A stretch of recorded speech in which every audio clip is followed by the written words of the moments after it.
welcome to the latest episode of Security Noise. This is episode 7.7, Amazing Stories in InfoSec, a roundtable discussion. Today we are going to go through a few stories with some folks who are veterans in the industry. We're going to try to look at some cases where maybe we were doing some deployments and things like that, not necessarily all offensive security testing, and that way we'll have some opportunities to discuss some things we learned. Before we get into that, in case you missed it in InfoSec this week, one of the things Google has put out recently is retrofitting spatial safety onto millions of lines of C++ code. So basically that is going to be memory safety for the most part.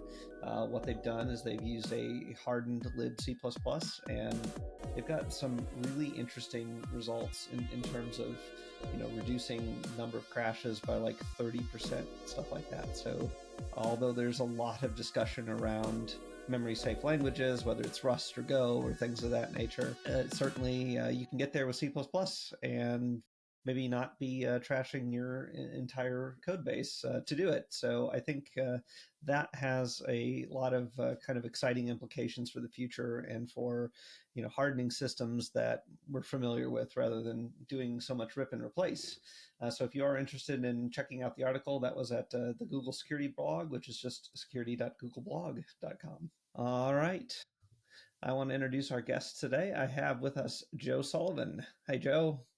Hey. Adam Compton. How you doing? And Drew Kirkpatrick. Hey, Geoff. And finally, of course, I have our producer, Skyler, who is going to keep us on track today, maybe share some stories of his own, and of course, make us sound great, like always. And with that, I will get right into it. Drew, you were going to tell us a little bit about, maybe decommissioning some antique components on a network. How'd that go for you?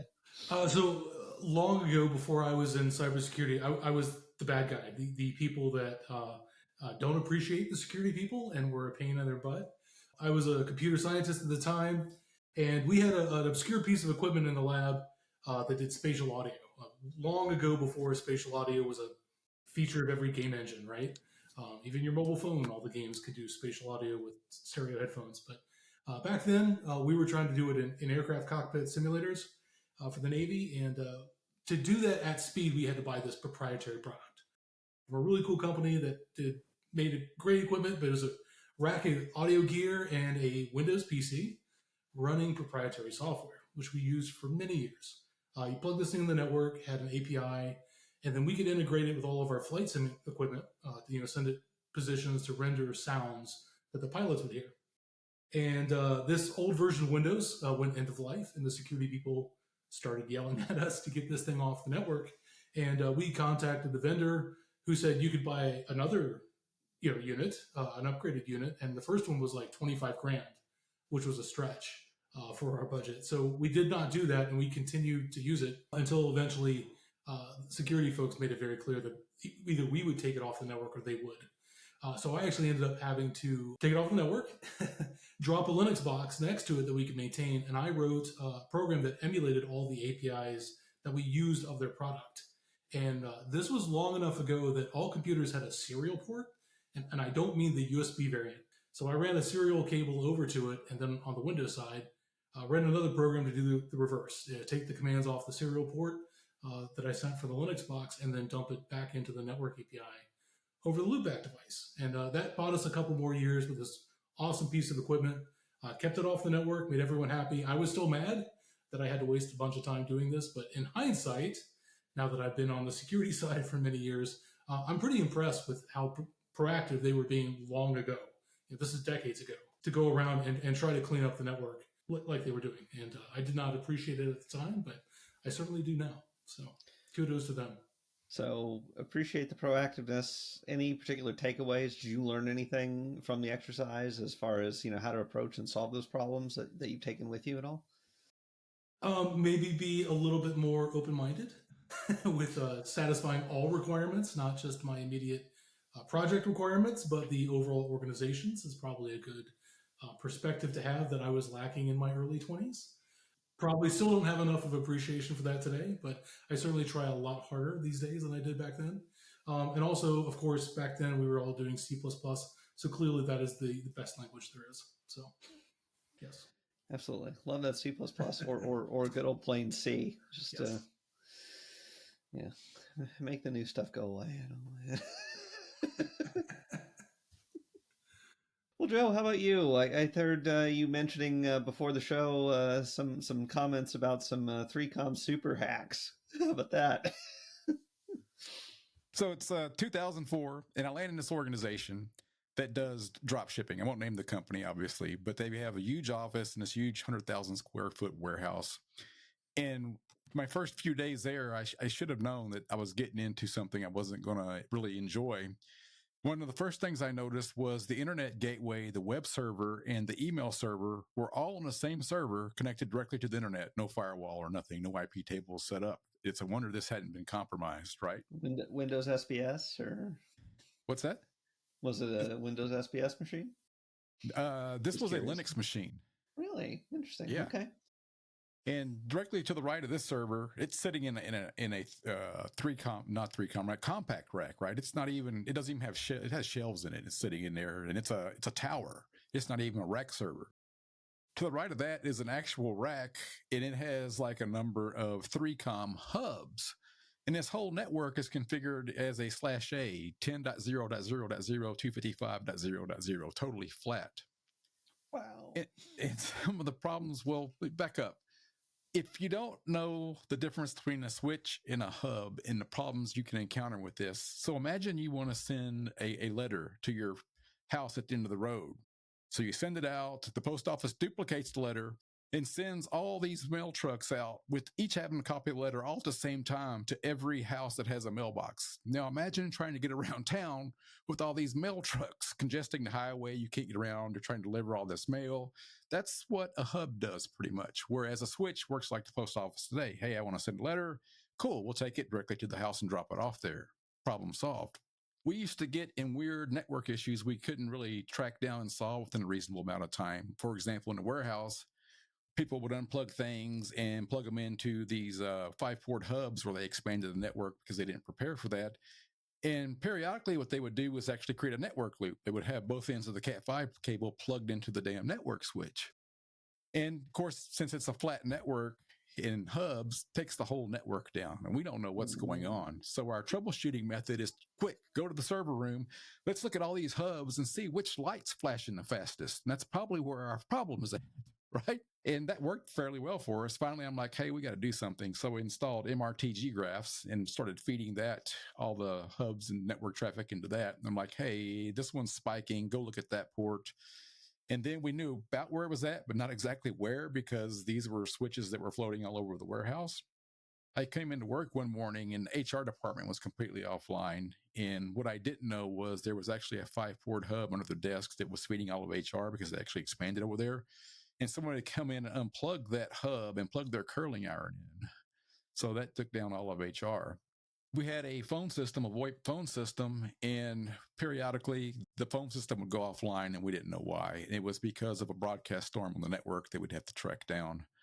Then finally, the straw where we actually got them to upgrade and get some Juniper switches, some intelligent routing and things like that was the AIX system, which is the ERP system, which uses a PIC database, which is like a flat file database, really obscure language. Nightly, it copies the database over to, copies it over to another server. Well, the backup, after it's complete, it sends an email. And for a number of weeks, this kept getting hung up. We didn't know why. Finally, we brought in another company that plugged in a spanning switch to do some traffic mirroring, and we were watching it, and we found out why. As it was trying to copy the database over, it would get stuck on a particular file, and it would sit there and just retransmit that file all night and not do it. We'd have to come in and kill the backup job. So we effectively didn't have a backup copy of the database. So we get into, finally, we got these Juniper switches in. We're segmenting the network and we're putting class Cs in per department. And what we found out next was we really couldn't totally do away with the flat /A because the central ERP system and the related servers to it wouldn't really take the network change very well, specifically the AIX server. For whatever reason, when you change the IP address of it, it would mess up the database and how it connects, or it would revert spontaneously. We never did figure out why, and there was too much downtime and too much fear and uncertainty. So we're like, you know what? The core ERP systems, they're going to live on a /8. And to this day, as far as I know, they're still there. But one of the most interesting things that we found as we were upgrading this in all this 3Com hub stack and all these cables everywhere, I've got these power packs, these power supplies plugged in, and these wires are running from these power packs spliced into the Cat5. And I'm like, what the hell is going on here? As I'm tracking this down, whoever set this up needed some PoE.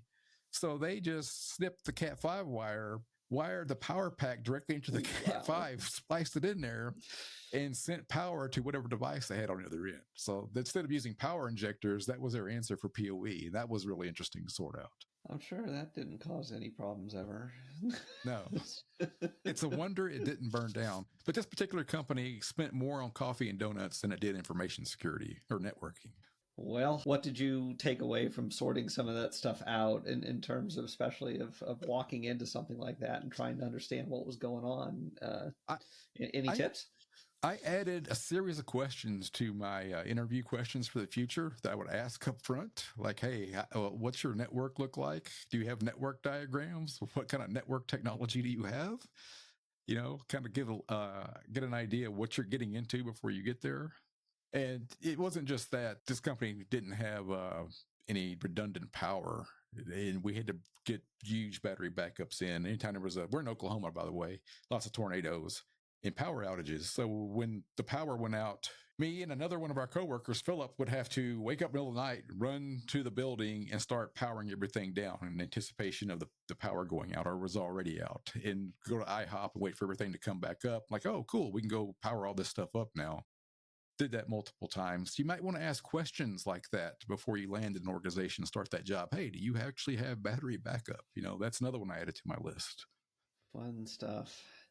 Yeah, I've been there where we've had the battery backup in the diesel, but you know, nobody really put a lot of thought into, and if we have to run the diesel longer than the tank will last, Right. So yeah. But you know, in fairness, that's kind of one of those events that shouldn't happen that often. So. You would think, but the power is kind of unstable around here for whatever reason. Indeed. What about you, Skyler? What do you got going on over there? Well, I mean, I'm in Oklahoma too, actually about half an hour away from Joe. So I can certainly attest to the unpredictability of our power grid. But I'd say one of my stories that's still my favorite to tell, I used to work for an auto rental company. They're global, and I was a network engineer, and I was in charge of, you know, doing all the updates and patches to our routers, switches, and firewalls. And one day I pushed an update to both of the load balancers that were in our network hub, and I incidentally pushed the update at the same time to both of them. So when the updates were done, they both rebooted at the same time, and we were not renting cars for about 10 to 15 minutes. I only knew that when the CISO called me and asked why. So I didn't lose my job, which was really fun. I was really grateful for that. I think when I realized what had happened, the CISO knew I realized what had happened, and he figured I learned my lesson. So yeah, I've had a similar experience where I let someone else label which PDU socket had important equipment like routers plugged into it, and then trusted them when I was doing some remote administration. That's a bold strategy, Cotton. Hope it works out. Yeah. It involved a quick drive downtown to the colo to sort that out. So I guess that's kind of the takeaway from that story. You know, you definitely want to make sure that if you have somebody else do your documentation for you, you check it and make sure it's accurate, because someday you're going to need that documentation. And if it's not right, you're going to suffer badly for it.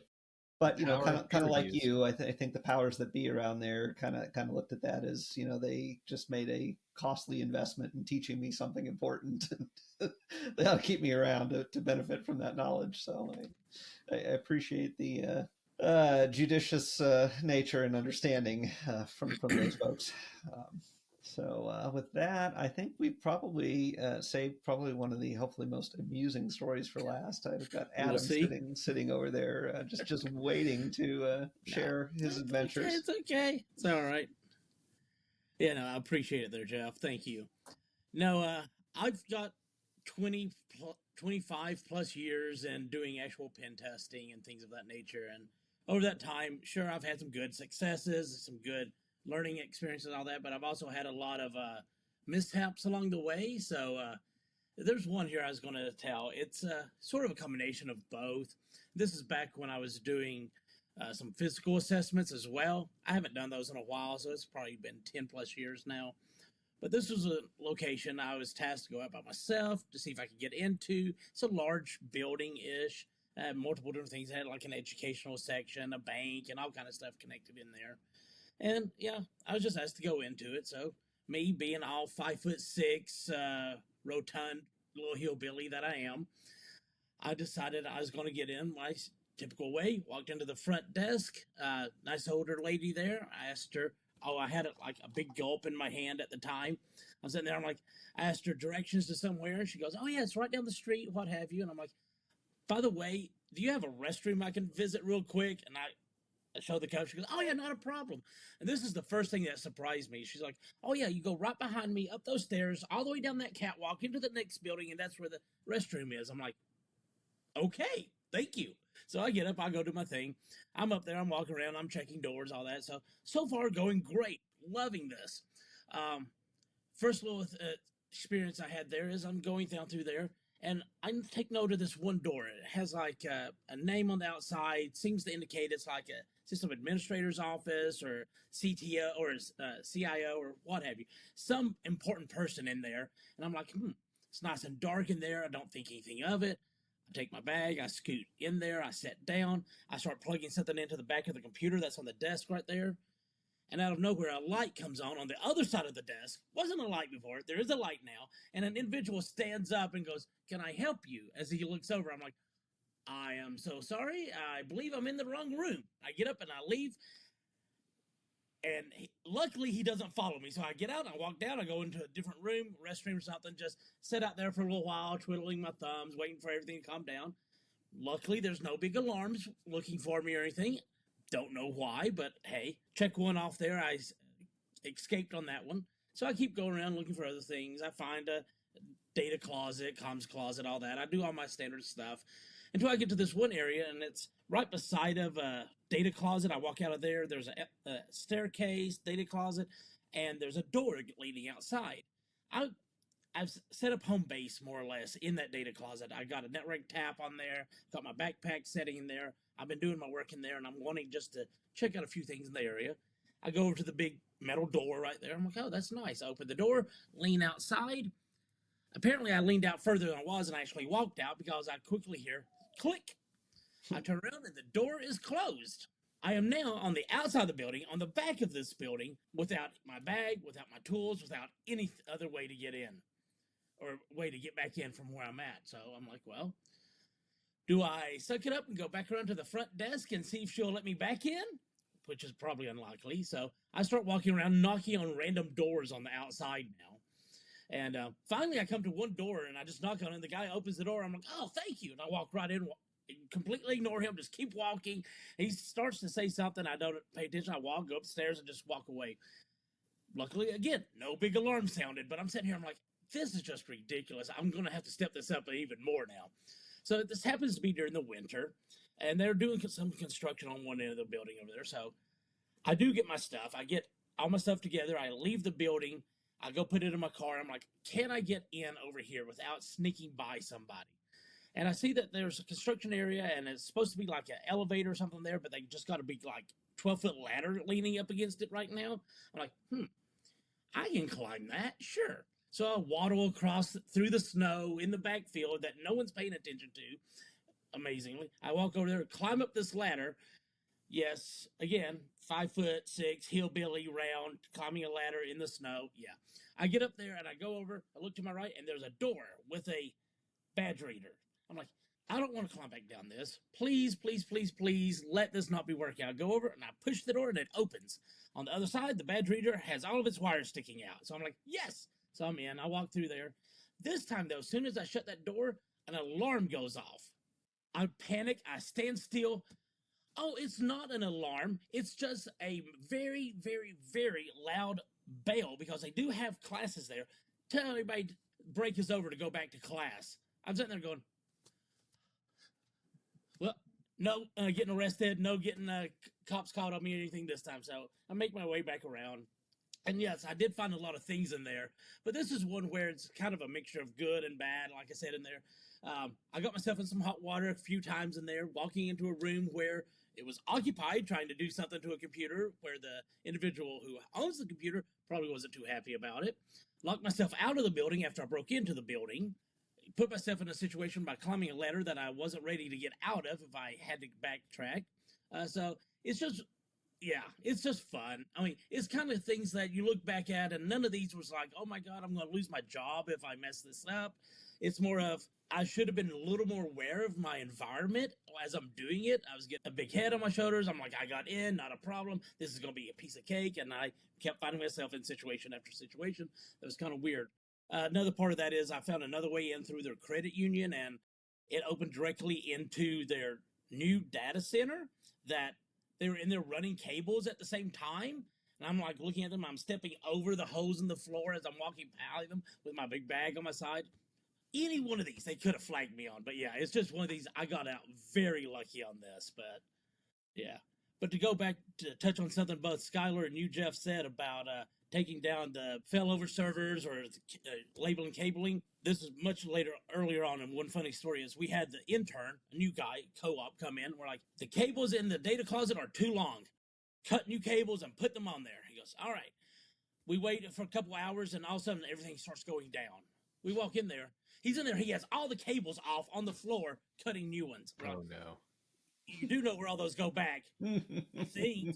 So, again, label everything, but again, don't trust the person you have doing the job knows what the job entails. So double check in there. That was another funny one that made me, I thought of as both Skyler and Geoff was talking about it. But yeah, you can't be down on yourself for making mistakes, doing all that. Learn from them, move on.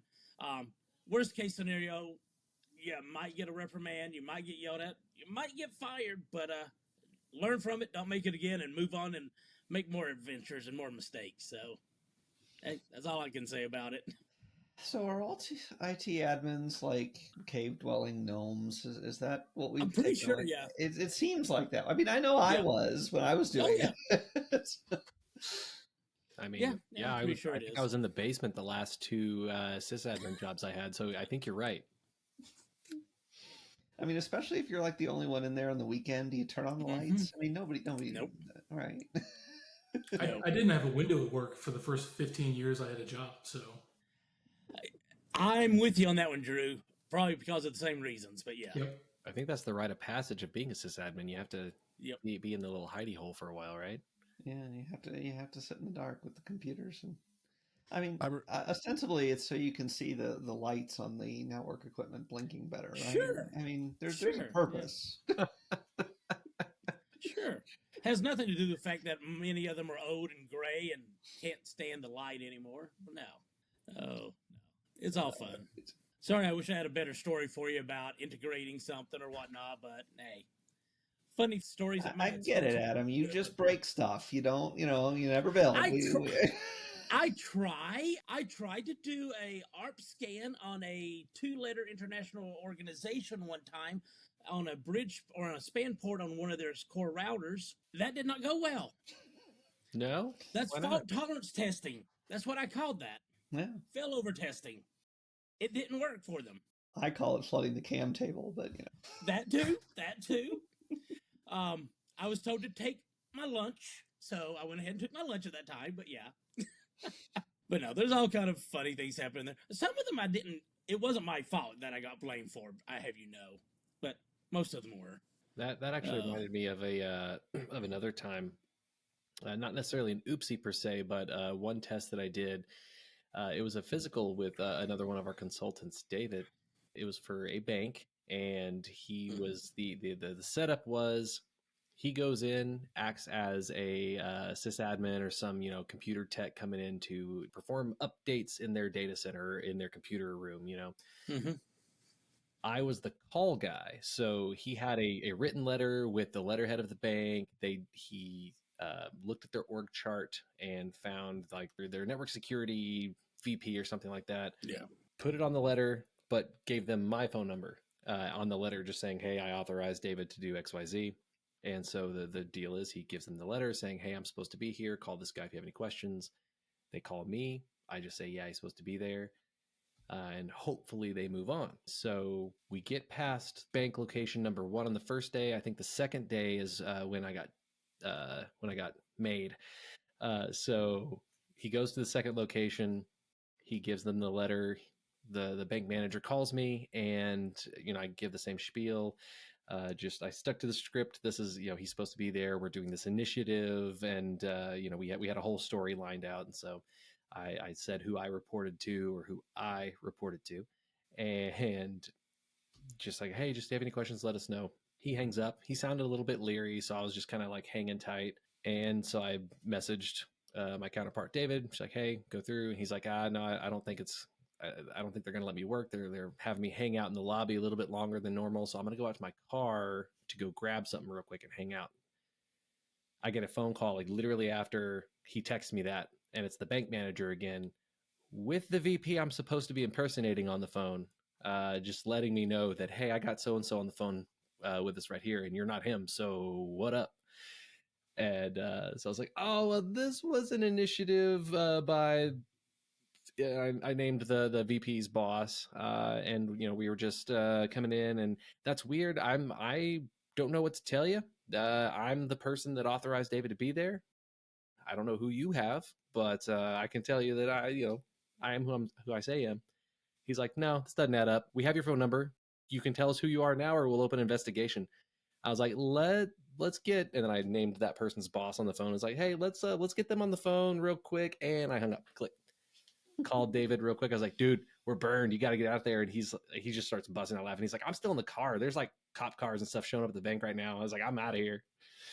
So that your story kind of triggered that memory in my head. It was a really fun experiment, and getting to explain to a bank manager is like, "Yeah, I'm supposed to be testing your security posture.